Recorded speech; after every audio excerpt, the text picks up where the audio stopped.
empty tomb atau kubur kosong. Yang saya tadi pagi terkesan dengan status FB dari Bang Jirin yang ceritanya tentang salib, dan salah satunya adalah di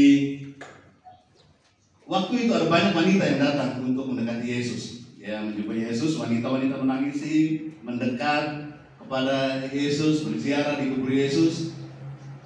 Bahkan wanita itu adalah orang-orang yang pertama kali untuk memberitakan tentang kebangkitan Yesus, ya kan? Ya. Sekarang laki-lakinya di mana? Halo? Laki-lakinya cuci tangan, Pontius Pilatus, dan menyerahkan Yesus untuk diadili. Laki-lakinya menjual Yesus, ya, mengkhianati Yesus. Laki-laki menyangkal Yesus.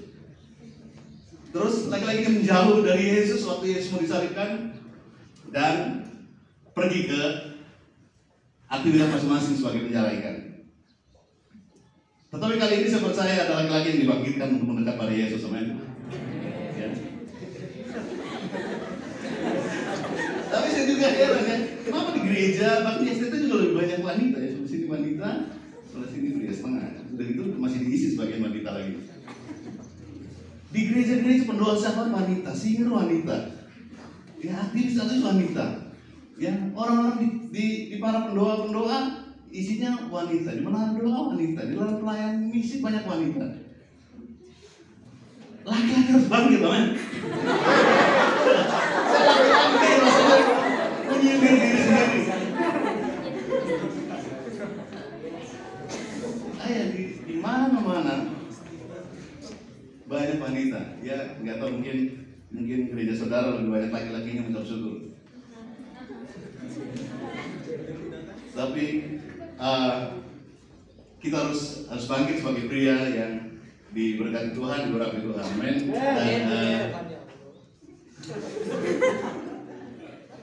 Oke, sebelumnya saya lupa, saya punya buku, saudara mau buku? Siapa yang suka buku? Sudah nggak zaman buku ya?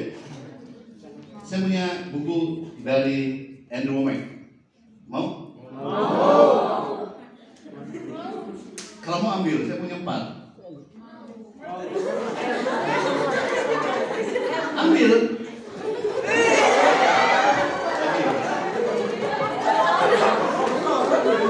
Saya punya handphone, mau?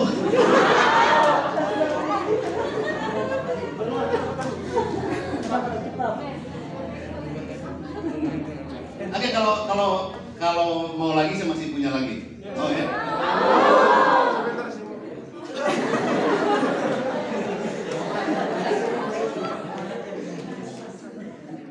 Oke. Saya punya sepatu ukuran 43, mau? Laki-laki untuk laki-laki. Oke, nanti dibagi pas Natal ya. Kelamaan, oke. Lanjut. Nah, Yesus mati kayu salib untuk menebus dosa, untuk mengampuni kita semua, dan kita sebagai manusia yang berharga. Karena kita berharga, maka Dia menebus kita. Amin. Nah, ketika Yesus mati kayu salib, saya percaya bahwa ada pemulihan di dalam setiap orang yang percaya. Merubah setiap orang yang dari tidak apa-apa, tidak ada apa-apanya, dari nothing ke something, menjadi orang yang berarti, menjadi orang berharga. Ini saya percaya ini kuasa daripada salib Kristus. Oleh karena itu setiap orang yang ditebus harus memiliki rasa berharga, harus memiliki rasa bahwa kita ini ditebus, ini pribadi yang spesial. Kita berharga karena Dia mau menebus kita. Kita menganggap diri kita adalah sesuatu yang spesial, sehingga Dia sebagai pemilik surga mengosongkan surganya untuk datang ke bumi, untuk menemui kita, mati kayu salib, supaya kita bisa mengisi surga. Karena saya percaya bahwa mungkin bagi Dia surga nggak ada artinya kalau tidak ada saudara dan saya juga, ya kan? Jadi buat Dia surga kosong itu nggak istimewa. Surga harus penuh, makanya Dia mengosongkan surganya untuk bisa diisi oleh orang-orang yang berarti, orang-orang berharga, orang-orang spesial. Kita ditebus karena kita berharga. Ya, kita ditebus karena sebanding, karena berharga.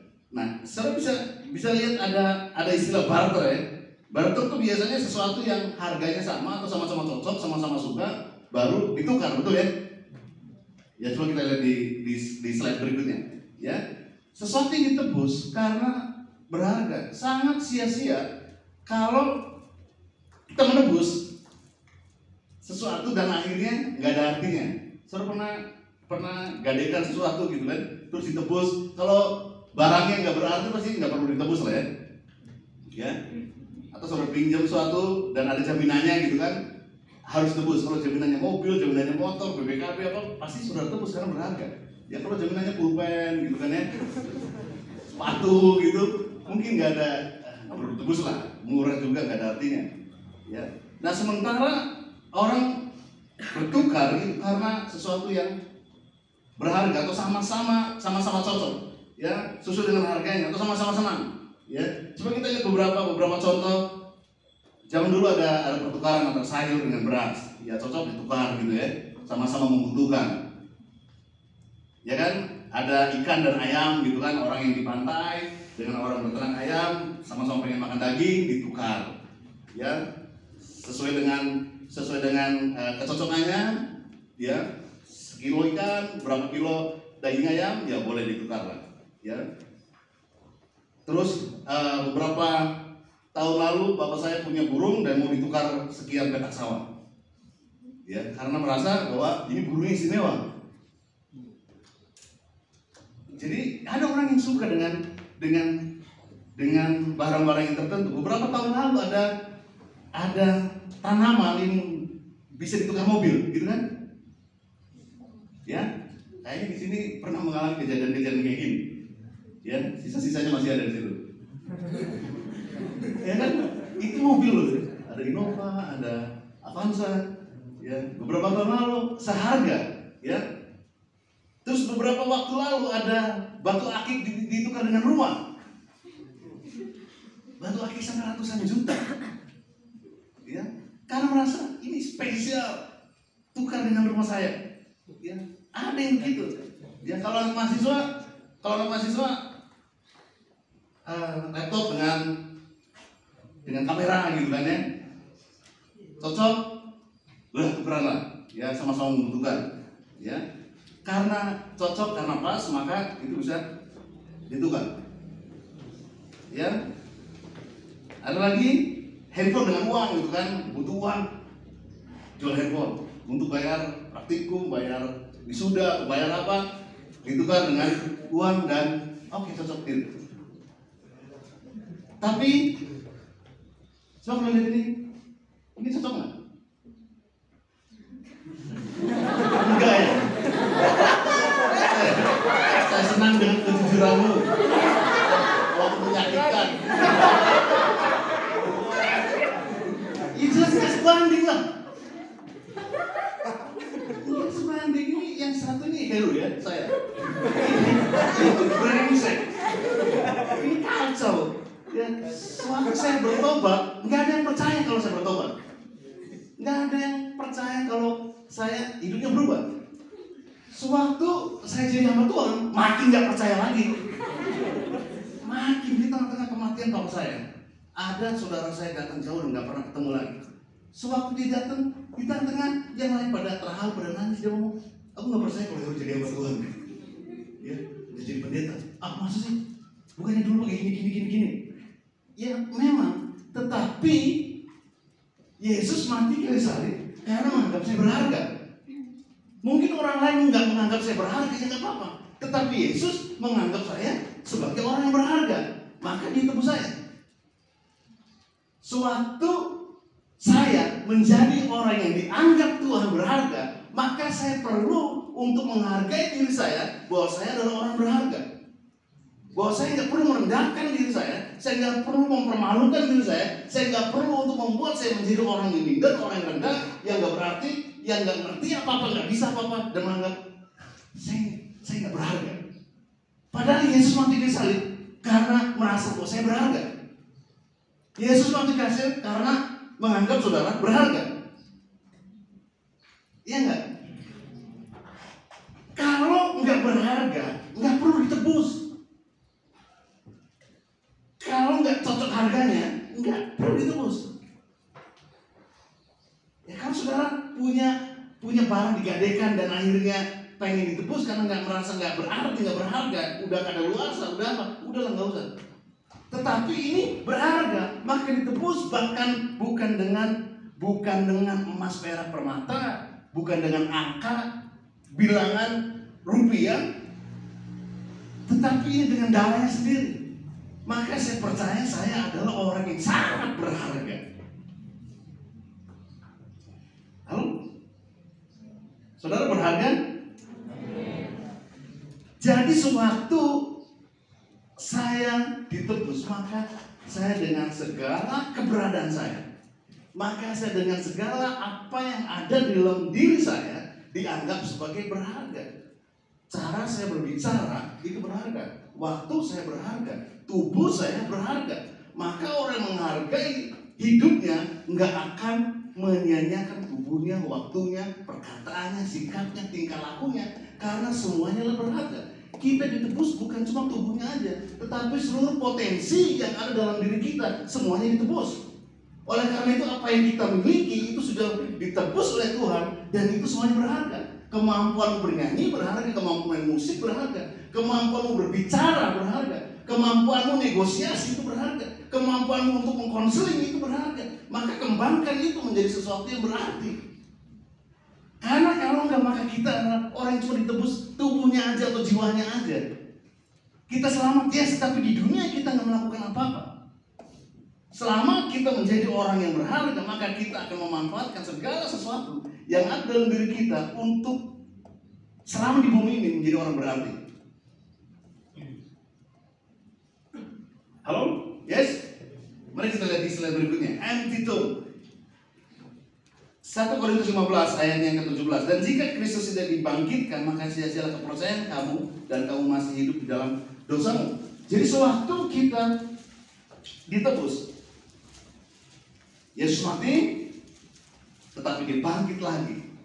Dan disinilah maut tidak dapat menghentikan dia, kuasa maut tidak bisa menghentikan Yesus. Yesus bangkit, dan setiap kita yang hidup di dalam Yesus adalah memiliki hidup yang berkemenangan. Hidup kita tidak dibatasi oleh apapun, tidak dihentikan oleh apapun. Oleh karena itu kembangkan bakat kita, kembangkan kemampuan kita, kembangkan potensi kita, karena tidak ada yang membatasi kita. Maut pun nggak bisa membatasi kita. Oleh karena itu kita perlu untuk bisa mengerti bahwa kita ini orang-orang berharga selagi kita hidup. Maka kita bisa menjadi orang-orang yang sangat luar biasa selagi kita ada di bumi ini. Oke, saya berikutnya. Nah, kita bisa melihat bagaimana kita menjadi orang yang sangat-sangat spesial dan luar biasa. Oleh karena kebangkitan Yesus. Paulus mengatakan, yang kukendakilah mengenal dia dan kuasa kebangkitannya. Karena ada kedahsyatan daripada kebangkitan Tuhan. Oleh karena itu, setiap kita yang merasa diri kita berharga, mari kita hidup di dalam rasa berharga itu. Kita bisa di mana-mana saya menemui banyak orang. Saya melayani sejak tahun 96, ya, sampai sekarang mungkin ada beberapa di antara saudara yang belum lahir. Tapi saya melihat banyak orang, terutama hamba-hamba Tuhan, yang mengatasnamakan kerendahan hati, tetapi banyak di antara mereka yang rendah diri atau merasa diri mereka yang berharga. Karena apa? Karena diri mereka adalah merasa dia mengalami sesuatu yang mengucap syukur karena penebusan kuasa dari Yesus, tetapi selama di bumi, ya, dia selalu menjadi kecil, dia selalu menjadi sesuatu yang tidak berharga, nggak bisa apa-apa, nggak mau ngapa-ngapain karena merasa bahwa dia tidak bisa apa-apa. Padahal Tuhan menebus kita dengan segala potensi kita. Mari kita lihat berikutnya 3 hal yang dilakukan Tuhan waktu dia mati dan bangkit. Yang pertama adalah rasa berharga. Mari kita lihat di Lukas pasal yang ke-15 ayat ke-4.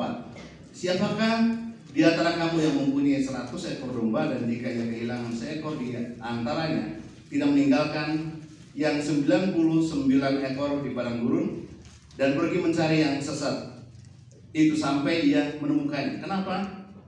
Karena yang satu ini berharga. Kalau nggak berharga, kalau nggak penting, nggak dicari. Saya masih punya 99, saya masih punya lebih banyak. Oleh karena yang satu ini berharga, yang satu ini penting, maka dia mencari. Jadi Yesus memulihkan kehidupan kita karena kita nih orang-orang yang berharga. Di dalam diri kita itu menjadi satu yang dalam diri kita ada satu yang berharga yang membuat kita dicari. Di mata Yesus kita adalah orang-orang yang benar-benar dirindukan kehadirannya, dinantikan kehadirannya. Ya, jadi saya percaya bahwa setiap kita adalah orang-orang yang perlu untuk memperlakukan diri kita secara pribadi sebagai orang yang berharga. Tuhan, ucap syukur aku ditebus, ucap syukur aku sebagai orang berharga. Jadi selama kita mengetahui bahwa diri kita berharga, sekali lagi kita akan menghargai diri kita sendiri, memperlakukan diri kita sebagai orang-orang istimewa, memperlakukan diri kita sebagai orang-orang terhormat. Kita nggak perlu merendahkan diri kita sebagai orang yang bahkan untuk mempermalukan diri kita untuk bisa diterima oleh orang lain, untuk bisa dihargai oleh orang lain, membuktikan diri kita dengan kepura-puraan sehingga kita menjadi orang lain. Padahal diri kita dengan karakter kita, dengan potensi kita, dengan kemampuan kita, dengan gaya kita, dengan style kita adalah orang yang berharga di matanya. Kenapa kita jadi orang lain? Kita dilahirkan orisinil, tetapi kita kadang-kadang mati sebagai kopian, sebagai duplikat. Karena kita berusaha untuk hidup seperti orang lain, tidak seperti diri kita sendiri. Kita perlu untuk menjadi orang yang mengerti bahwa kita dengan segala padanya kita berharga, kita ditebus, kita dicari.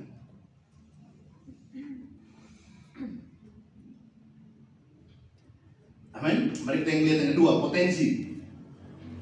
Tuhan menebus potensi yang ada dalam diri kita. Lukas pasal yang ke-15 ayat 8. Atau perempuan manakah yang mempunyai 10 dirham dan jika ia kehilangan satu di antaranya, tidak menyalakan pelita dan menyapu rumah serta mencarinya dengan cermat sampai ia menemukannya. Jadi zaman dulu rangkaian dirham itu menjadi mas kawin atau tanda covenant, tanda ikat janji antara laki-laki dan perempuan. Sewaktu salah satunya hilang, maka itu bisa menjadi tanda bagaimana covenant itu bisa hilang. Sang suami atau yang laki-laki bisa menuntut cerai dari seseorang yang dirhamnya hilang. Rangkaian dirham itu, ya, itu hilang salah satunya. Seperti mas kawin yang membuat seorang itu harus menjaganya. Makanya dia dicari sampai malam pun dicari. Ini ceritanya kita bisa tahu sampai malam pun dia menyalakan pelita untuk apa? Untuk mencari. Sebisa mungkin harus didapatkan, sebisa mungkin harus ditemukan supaya ini lambang daripada covenant, lambang daripada ikat janji. Karena potensi daripada dirham ini bisa membuat keluarga utuh, keluarga bisa ada dalam kedamaian. Kalau ada satu yang hilang, maka kemungkinan bisa saja laki-laki menuntut perceraian, memutuskan hubungan dan break covenant. Karena merasa wanita ini tidak menjaga mas kawinnya. Maka yang terjadi adalah dia berusaha betul mencari potensi satu dirham bisa memelihara keutuhan dalam keluarga, bisa menjaga covenant. Di dalam diri kita ada sesuatu yang besar yang membuat kita bisa menjadi seorang yang punya potensi. Kalau kita punya uang 1 juta di bank, terus 1.000-nya hilang, nggak ditulis 1 juta kan? Ya, ditulisnya ya 999.000. Ya, karena apa? Karena nggak lengkap. 1.000 kurang, 2.000 kurang, nggak genap 1 juta, nggak genap 1 miliar.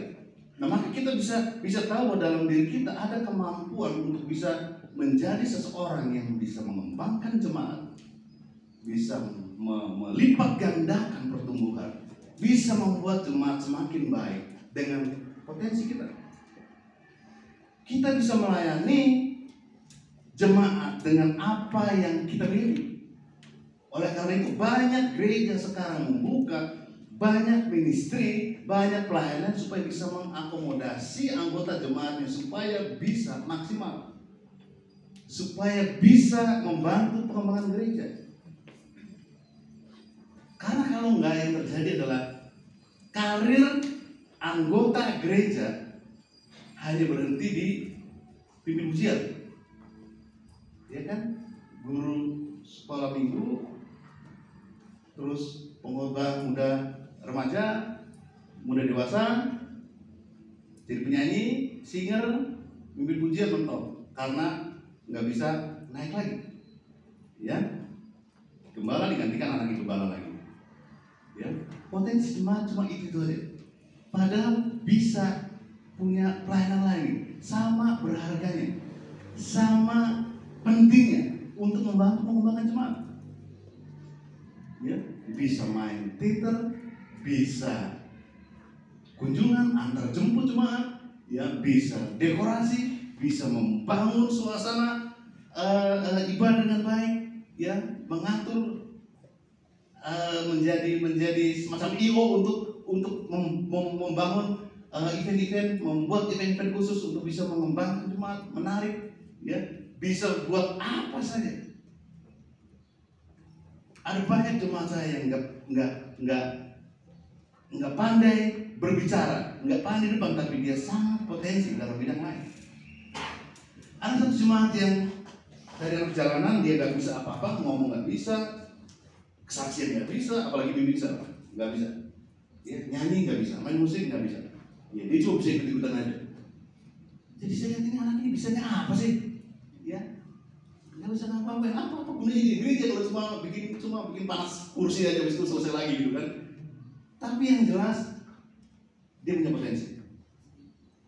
Satu kali kita ada bikin kelompok teater, ya, karena saya nggak mau setengah-setengah, saya panggil pelatih teater, dan akhirnya anak itu ikut teater, ikut latihan teater, dilatih sama pelatih teater, dan akhirnya dia nggak perlu berbicara, nggak perlu dialog panjang-panjang, dia cukup bisa menampilkan beberapa adegan, dan itu sangat menarik sekali dan sangat luar biasa tanpa ada dialog, dan dia dipakai dalam beberapa event jemaat, dan puluhan anak muda yang datang ke Tuhan gara-gara penampilannya dia sebagai pemain teater. Potensi. Ternyata anak ini bisa membawa banyak jiwa, padahal ngomong nggak bisa. Apalagi sudah berdoa, pas suaranya pelan, mengecil, ya, tiba-tiba amin gitu. Ini nggak bisa ngomong, gimana? Dipaksa kesaksian nggak bisa. Yang terjadi adalah dia punya potensi. Sama seperti saya sewaktu saya ditebus oleh Tuhan, saya sebagai orang yang pemalu, orang yang minder, orang yang nggak bisa ngomong. Satu kali dalam kelompok sel yang isi cuma 4 sampai 5 orang, saya disuruh kesaksian. Sampai saya lulus, saya nggak bisa kesaksian. Minggu depannya bang, minggu depan lagi ya bang, minggu depannya terus, saya nggak bisa. Sampai saya menyadari bahwa saya perlu untuk belajar bicara. Satu saat saya ditunjuk untuk menjadi pemimpin sel, wakil pemimpin sel dulu. Habis jadi pemimpin sel, saya nggak bisa ngomong di depan banyak orang, tetapi saya belajar ngomong di depan kaca, ngomong terus setiap hari. Kos-kosan saya ada kacanya, dan di depan kaca saya ngomong terus. Dan potensi saya untuk berbicara dengan banyak orang ternyata keluar. Ternyata bisa saya menjadi seorang pembicara. Dan saat ini saya ada di depan saudara bukan karena saya tiba-tiba ngomong lancar kayak gitu, karena potensi itu muncul dan bisa ada di tengah-tengah saudara. Tuhan tebus potensi itu untuk kemuliaan Tuhan. Jadi jangan sampai karya dari saudara semua itu mati dibawa ke kubur. Mungkin ada di antara saudara pandai bikin puisi.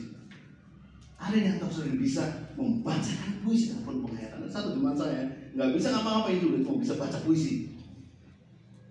Tapi kalau setiap kali dia baca puisi, kita bisa nangis-nangis. Ada baca puisi. Satu kali baca puisi dari Leonard Ravenhill, diterjemahkan oleh mahasiswa sastra Inggris. Sangat luar biasa sekali. Ini anak sastra Inggris juga nggak bisa ngapa-ngapain, anak kecil, tetapi dia bisa menerjemahkan karya sastra dan dibacakan oleh orang yang memiliki potensi yang sangat baik untuk karya sastra. Dan akhirnya ada banyak orang dibangun hidupnya, banyak orang mengalami kehidupan yang diubahkan karena satu dari terjemahan orang ini, kedua dari pembacaan karya sastra itu. Dia jadi penyanyi, nggak bisa, malaikat pun balik lagi kalau dia jadi penyanyi karena suaranya nggak bagus, ya kan? Jangan jadi orang lain, jadi diri sendiri. Saya pun nggak memaksa diri saya untuk jadi penyanyi karena saya nggak pandai menyanyi. Ya, kalau saya dengan anak jemaat dibilang kalau ada masalah yang berat, dengar saja suara Bang Heru nyanyi. Ya, hidupmu nggak sehancur soalnya Bang Heru. Maksudnya suara saya lebih hancur daripada hidupnya dia. Jadi dia bersuka cita karena mendengar saya menyanyi. Ya, tapi ini apa lah, Tuhan punya filter yang banyak untuk mendengar suara saya, punya saringan yang banyak untuk mendengar suara saya dan berkenan di depannya. Amin. Saya menyanyi bukan untuk tampil di sini yang membuat saudara akhirnya kehilangan hadirat Tuhan karena mendengar suara saya. Saya menyanyi pribadi, ya, nyanyi di mobil, nyanyi di kamar, nyanyi di mana saja saya menyanyi, tetapi bukan untuk konser. Ya, potensi Tuhan tebus. Apa yang ada dalam saudara? Apa saja. Ya, ada teman saya sekali lagi nggak bisa ngapa-ngapain selain pegang sound system. Tapi kalau dia pegang sound system, dia atur semuanya, itu sangat luar biasa. Ya, dan dia dikenal sebagai orang yang pandai untuk memainkan sound system. Dan luar biasa, dia tertarik tadi situ. Ngapain paksa dia jadi penyanyi? Ya, paksa dia untuk jadi youth leader? Nggak bisa. Karena anak-anak itu nggak bisa putar-putar gitu. Ya, tapi tombol-tombol di mixer bisa diputar-putar gitu. Ya, itu karena dia punya potensi di bidang itu. Mungkin orang lain nggak bisa, tapi buat dia itu sangat mudah untuk mengerjakan itu. Buat saya yang nggak peka, saya nggak ngerti mana yang harus diputar dan mana harus dibiarkan. Saya nggak ngerti, tapi dia sangat mengerti, sangat paham. Karena apa? Tuhan menebus potensinya dia. Amin. Mari kita lihat yang ketiga. Yang ketiga adalah penerimaan tanpa syarat. Ya, kita sudah sangat awal cerita di sini tentang anak yang terhilang. Maka bangkitlah ia dan pergi kepada bapaknya. Ketika ia masih jauh, ayah telah melihatnya, lalu tergeraklah hatinya oleh belas kasihan. Ayah lalu pergi mendapatkan dia, lalu merangkul dan mencium dia. Nah, ini cerita bagaimana Tuhan sudah mengampuni dia, mengampuni kita semua, dan menganggap kita sebagai pribadi yang berharga. Cerita selanjutnya adalah dikasih cincin, dikasih jubah, dan dikasih kasut. Ya kan? Status berubah dengan jubah. Ya, kondisi berubah dengan cincin yang dia pakai. Ya, saya nggak bahas tentang itu, tetapi orang yang brengsek sekalipun, suatu datang kepada Bapak terima. Tanpa syarat, kamu harus baik dulu ya nak, mandi dulu ya nak, dandan dulu ya nak, baru datang kemari. dalam keadaan barusan saja dia tinggal dan makan di tempat yang najis, di peternakan babi, makan dari ampas babi, makanan babi. Saya rasa dia orang yang sangat bau. Ya. Di Solo tuh ada tempat bekas peternakan babi. Saya punya teman bapaknya ternak babi. Dari jauh pun baunya sudah nggak enak banget. Dan orang yang merawat di situ baunya minta ampun. Dan anak ini tinggal seperti itu. Dan dia ingat, di tempat bapakku ada banyak karyawan. Ya, aku datang ke rumah bapak untuk dapatkan makanan. Ya, jadi anak ini masih kotor, belum ganti jubah. Dia datang dengan pakaian bersih. Dia datang dengan pakaian yang sangat baik sebagai orang bangsawan, sebagai orang yang terhormat. Tetapi dia pulang dengan kondisi yang sudah habis. Bapaknya bilang, "Nak, kalau mau datang ke sini, kamu baik dulu. Kembalikan apa yang pernah papa kasih dulu. Ya, kamu berapa rupiah yang sudah kamu bawa. Ya. Dengan syarat kamu datang ke sini. Jangan injak ke rumah papa lagi ya. Kalau kamu nggak mengembalikan uangmu, gitu kan? Ya. Papa nggak kayak gitu. Kita nggak dituntut untuk baik dulu untuk datang ke rumah papa. Kita nggak dituntut untuk sempurna dulu untuk datang ke rumah bapak. Bahkan dalam keadaan masih bau, bapaknya lari, merangkul dia, memeluk dia, dan mencium laki-laki yang bau tadi. Karena apa? Karena bapak mengasihi. Nggak menuntut kita untuk jadi baik dulu, tetapi kasihnya sangat luar biasa. Kalau saudara bisa lihat, anak ini datang menemui bapak, kembali ke rumah bapak karena apa?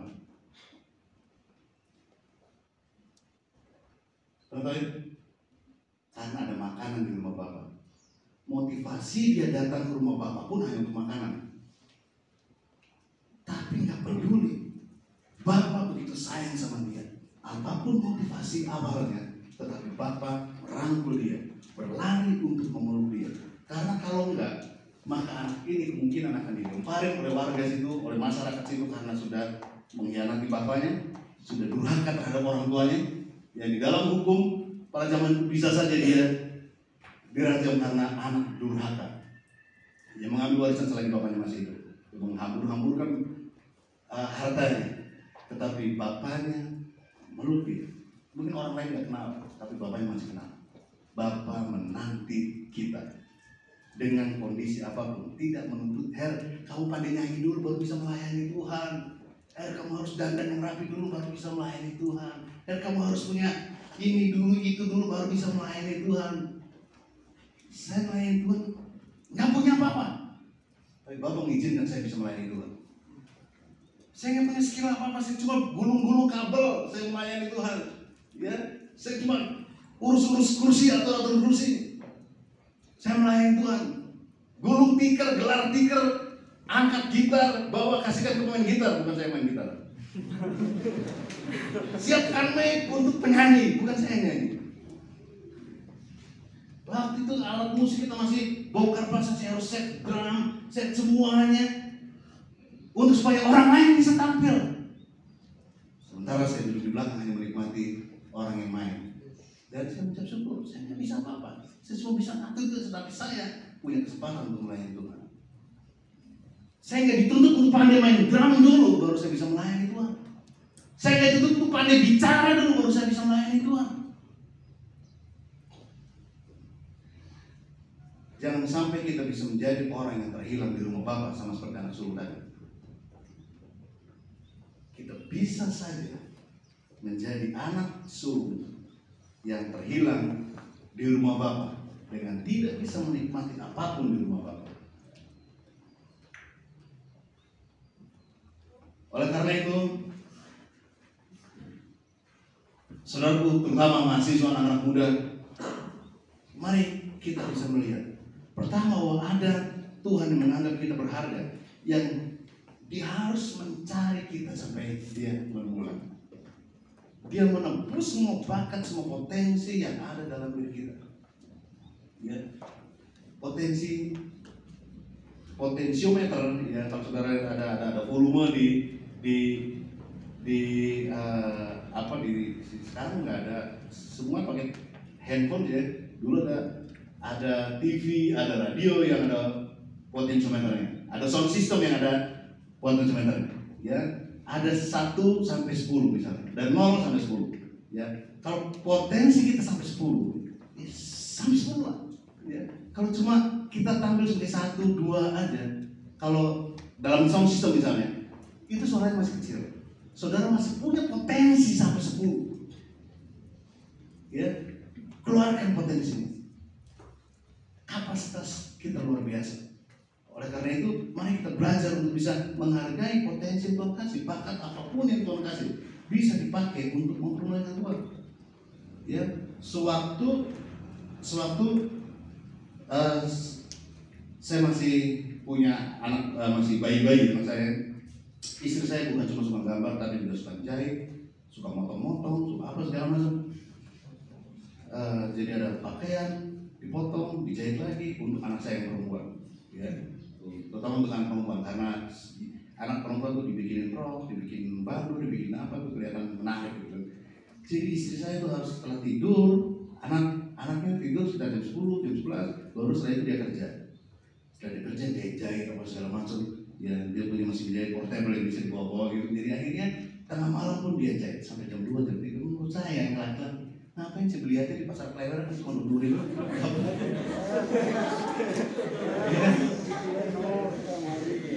Dan ngapain susah-susah? Ya, saya harus nemeni istri saya memakai. Ya, jadi rok, jadi baju kan buat saya beli aja lebih gampang, lebih praktis. Tapi istri saya menjawab gini, ya udah nggak apa-apa, saya seneng kok. Pikir kok dia seneng kayak gini. Antinya seneng dikasih permata, di jalan-jalan mall, liburan ke luar negeri kan seneng, ada ya istri-istri kayak gitu ya. Ya dikasih tas mahal, seneng. Tapi istri saya senangnya begitu kan, biarin dia senang tuh murah. Itu bahkan satu kali di suatu dia ngomong, nggak apa-apa, aku senang kok. Terus Tuhan bilang, siapa yang ngasih bakat ke dia? Bukan kamu.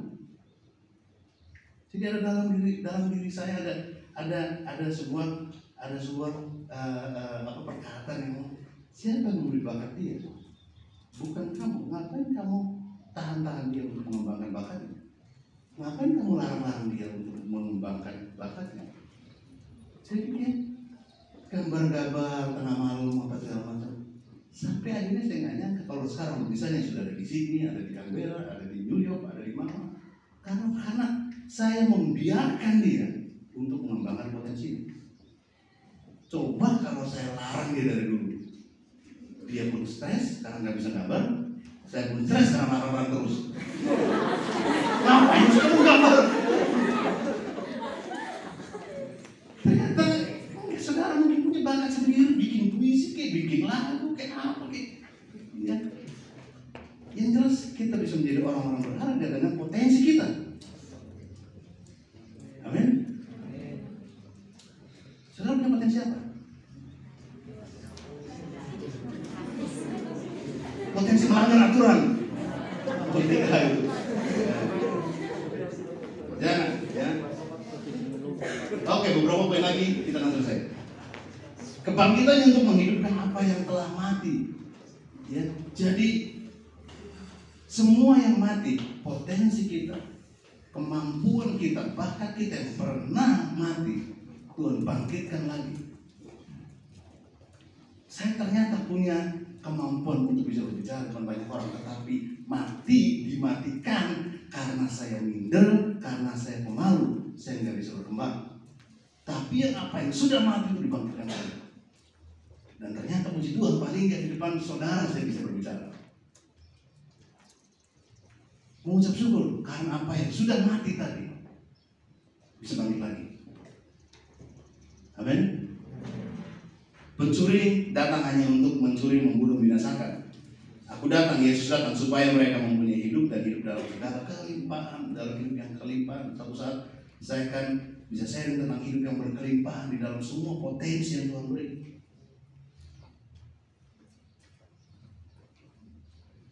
Nah, kemudian kita lihat salah satu contoh di Hakim-Hakim pasal yang ke-6 ayat 12, 14, 15.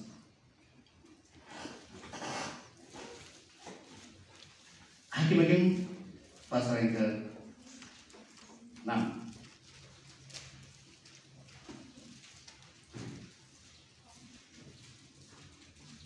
Slide-nya bisa diklik.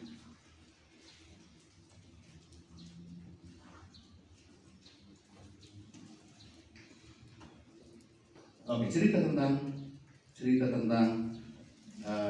Gideon. Ya. Mungkin saya akhiri dengan cerita di sini aja. Ya, Gideon adalah orang luar biasa, dipilih Tuhan untuk membebaskan bangsa Israel, membebaskan umat Tuhan. Ayat ke-12, malaikat Tuhan menampakkan diri, ayat ke-12 ya. Malaikat Tuhan menampakkan diri kepadanya dan berfirman kepadanya demikian, Tuhan menyertai engkau, ya pahlawan yang gagah berani. Ayat 14, lalu berpalinglah Tuhan kepadanya dan berfirman, pergilah dengan kekuatanmu ini dan selamatkanlah orang Israel dari cengkeraman orang Midian. Bukankah aku mengutus engkau? Ayat 15, kita baca sama-sama ya. Ayat 15, 1, 2, 3, tetapi jawabnya aku dengan apakah akan selamatkan orang Israel? Ketahuilah kau keluarga yang paling kecil di antara suku Manasye dan aku seorang yang paling muda di antara keluarga. Saudaraku, Gideon ditemui malaikat Tuhan dan malaikat Tuhan berbicara seperti ini. Aku menyertai engkau, ya pahlawan yang gagah berani. Malaikat Tuhan ini menyebut Gideon sebagai orang yang gagah berani. Ini Gideon, kalau cerita di sini dia sedang bersembunyi di tempat pengirikan. Tetapi di tempat yang tersembunyi pun Tuhan menemui dan mengangkat dia untuk menjadi pahlawan, menghargai dia sebagai pahlawan yang gagah berani. Dan kasih tugas seperti ini, pergilah dengan kekuatanmu dan selamatkan orang Israel dari cengkeraman orang Midian. Orang Midian adalah bangsa yang kuat yang sedang menguasai umat Tuhan. Bukankah aku mengutus engkau? Orang yang minder, orang yang gak percaya diri, orang yang gak menghargai dirinya sebagai seseorang yang berarti, sebagai seseorang yang berharga, sebagai seseorang yang punya potensi baik. Perhatikan baik. Kalaupun Tuhan menemui sendiri, mengangkat engkau, mengutus engkau, bisa saja kalau kita nggak pulih, bisa saja ngomong, aku nggak bisa Tuhan, aku ini siapa, aku nggak ngerti apa-apa, aku orang kecil, aku belum punya modal, aku nggak berani ke sana, aku takut kalau sendirian, aku takut kalau begini, aku nggak tahu apa-apa. Bukankah aku menyertai engkau? Ya tapi kan ada temannya aku sendiri. Bukankah aku menyertai engkau?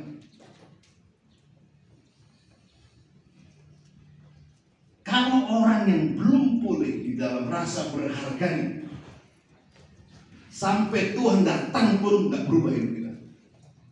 Sampai Tuhan menemui kita dan menjumpai kita, bahkan di ruang doa sekalipun, kita nggak akan berubah kalau kita nggak mau menghargai diri kita sendiri. Gideon orang yang luar biasa, dianggap Tuhan sebagai orang yang gagah perkasa, sebagai orang yang hebat, sebagai seorang pahlawan yang hebat untuk membebaskan, dan Tuhan menyertai dia. Apa yang ada dalam dirinya? Aku nggak bisa, aku kamu kecil, aku nggak ngerti gimana dengan orang lain, pasukanku gimana, apa segala macam. Mungkin dia mempertanyakan kemampuannya dia, nggak ingat bahwa Tuhan akan mendampingi dia di dalam tugas yang sedang dipercayakan. Ada banyak misi gagal karena misionari gak berani. Ada banyak orang gak diselamatkan karena penginjilnya ketakutan. Ada banyak orang yang diselamatkan karena gak bisa sampai ke situ. Karena apa sih? Menganggap diri gak bisa, menganggap diri gak ngerti, menganggap diri takut. Satu kali saya dalam pelayanan misi, saya selalu ditemani kalau dalam pelayanan misi.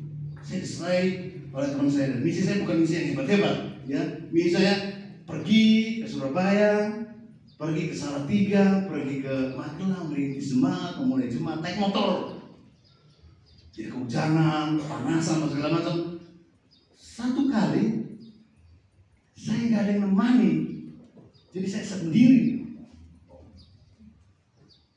Dan rasanya orang di gereja tuh omongnya aja banyak. Tenang bang, aku akan temani, aku akan dampingi bang. Ini orang banyak ngomong kayak gitu. Ya suatu saya diutus dan didoakan di depan jemaat. Oh banyak orang yang ngasih support, selamat teman, jangan takut, jangan ragu hubungi saya kalau abang perlu, jangan ragu untuk minta bantuan kalau abang perlu. Giliran saya pergi, satu pun nggak ada yang mau nemani.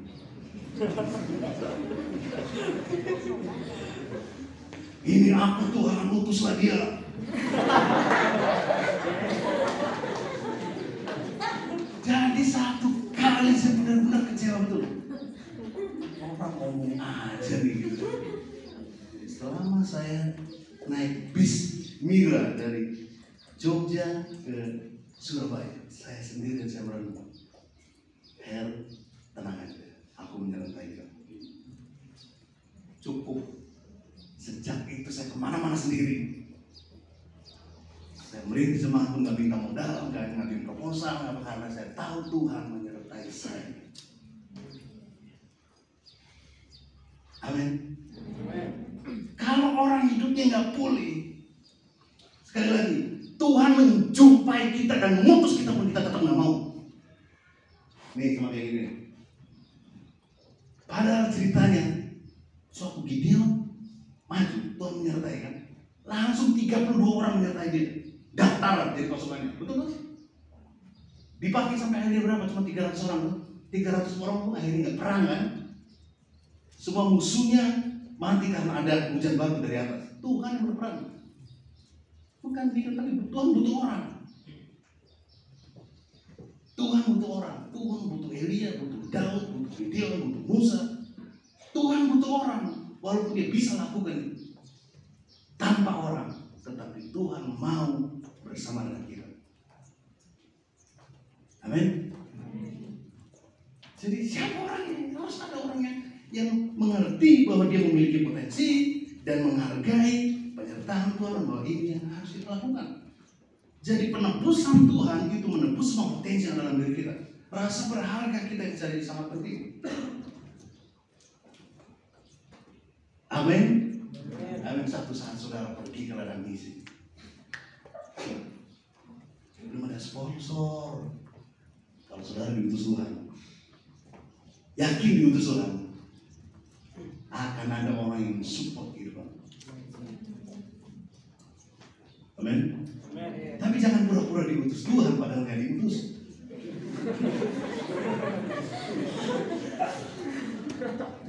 Ya kan? Saya kalau ngikutin perasaan, saya banyak kecewa dengan orang. Tetapi saya tahu bahwa saya diutus oleh Tuhan, saya mengucap syukur bahwa luar biasa nyertain sama sekarang. Jadi jangan berharap sama orang. Ubah mindset kita, kita orang berharga, orang-orang yang memiliki potensi. Tuhan menebus semua potensi kita untuk kemuliaannya dipakai sebagai alat bagi kemuliaan. Dan kita menjadi orang-orang yang sangat penting di generasi ini. Dunia sedang menantikan orang-orang yang memiliki rasa berharga. Nggak perlu saudara merendahkan diri saudara, nggak perlu saudara menjadi orang lain. Saudara perlu yakin bahwa saudara adalah orang yang berharga di mata Tuhan. Hidup sudah cukup. Amin. Amin. Satu kali saya ketemu, yang mungkin cerita terakhir ya, sebelum doa. Ya. Satu kali saya dalam pertemuan hamba Tuhan. Saudara tahu dalam pertemuan hamba Tuhan itu adalah intimidasi. Waktu saya ketemu dengan hamba Tuhan, mereka sudah mobil, sudah punya kantor yang bagus, segala macam. Dan saya datang dalam pertemuan itu naik motor RE King pada tahun itu. Tahun itu RE King motornya maling kan. Tapi saya senang balap-balapan sekali dulu. Ya, senang kencang. Jadi saya naik motor RE King, ketemu pertemuan hamba Tuhan. Pak Heru pulang naik apa? Itu Pak, naik motor. Pak, RE. Iya Pak. Oh, begitu aja. Terintimidasi ya. Gitu aja. Bapak kantornya di mana? Saya belum punya kantor Pak, saya masih ngontrak. Oh, ngontrak Pak. Jadi belum gereja. lebih, ya, ditambah orang boleh semua. Oh, jadi belum gereja, belum punya gereja, belum. Jadi ibadahnya di mana? Ibadah saya di kafe. Di kafe. Masa sih? Di kafe. Saya ibadah waktu itu sekarang di Sultan Hotel, Sunan apa ya? Dulu Quality Hotel di Solo, di musik roomnya, ya. Kalau malam jadi tempat dugem, paginya buat ibadah. Serius. Dan ratusan orang bertobat di situ, jangan salah. Kita menjangkau orang yang tidak dijangkau oleh gereja, betul? Apa kita cuma mindahin gereja doang? Mindahin anggota gereja orang ada? Kita harus menjangkau orang yang ansos, orang yang ke gereja, yang sukanya ke kafe, sukanya ke diskotik, itu yang kita jangkau. Kalau orang sudah rajin ke gereja, ngapain kita jangkau lagi? Tuhan gak disenangkan dengan pertambahan jiwa karena memindahkan dari 5 orang. Dan itu dibaptis lagi. Seolah-olah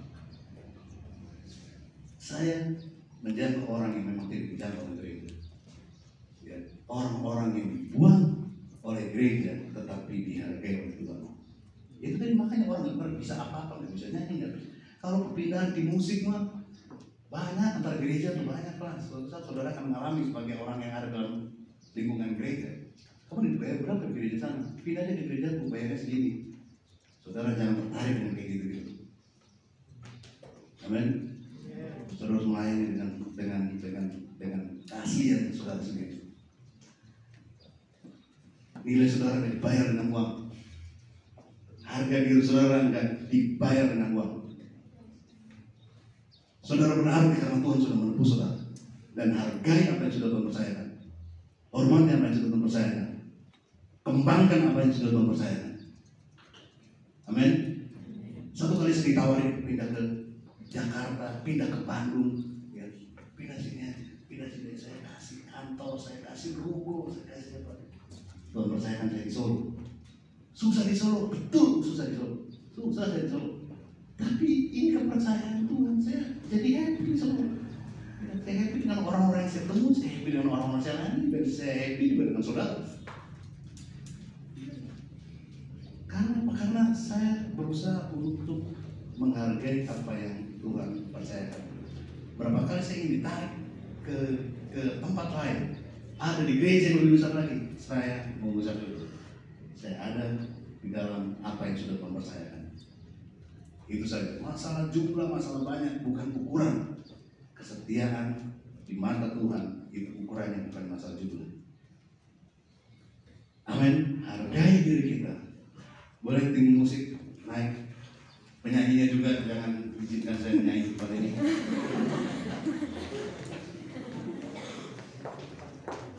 Yuk kita berdiri, kita berdoa.